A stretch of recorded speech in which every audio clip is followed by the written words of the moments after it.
بنی اسرائیل کا اصل وطن ملک شام تھا، لیکن حضرت یوسف علیہ السلام کے دور میں یہ لوگ مصر میں آ کر آباد ہو گئے اور ملک شام پر قوم عمالقہ کا تسلط اور قبضہ ہو گیا، جو کہ بدترین قسم کے کفار تھے۔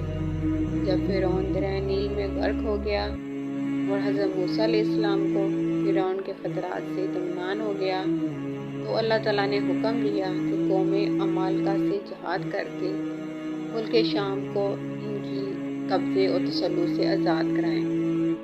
چنانچہ آپ 6 لاکھ کی تعداد میں بنی اسرائیل کی فوج لے کر جہاد کے لیے روانہ ہو گئے۔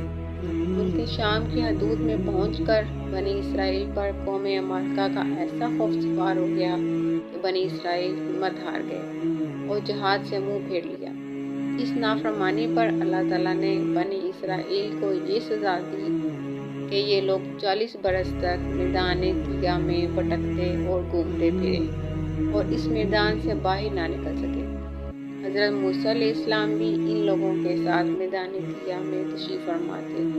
جب بنی اسرائیل اس بے آب و گیا میدان میں بھوک و پیاس کی شدت سے بے قرار ہو گئے تو اللہ تعالیٰ سے حضرت موسیٰ علیہ السلام نے دعا کی تو اللہ تعالیٰ نے ان لوگوں کے کھانے کے لیے من و سلوہ ایک نعمت کی شکل میں آسمان سے اتارا۔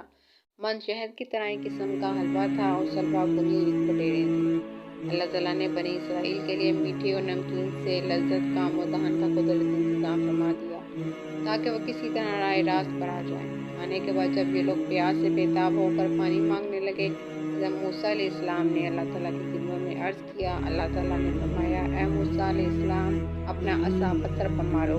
اللہ تعالیٰ کے حکم پر حضرت موسیٰ علیہ السلام نے ایک بڑے چٹان نما پتھر پر اپنا عصا مارا۔ عصا کی ضرب پڑتے ہی اس پتھر میں سے 12 چشموں کی ٹوٹیاں پھوٹ کر بہنے لگیں اور بنی اسرائیل کے 12 خاندان اپنے ایک ایک چشمے سے پانی لے کر خود بھی پینے لگے اور اپنے جانوروں کو بھی پلانے لگے۔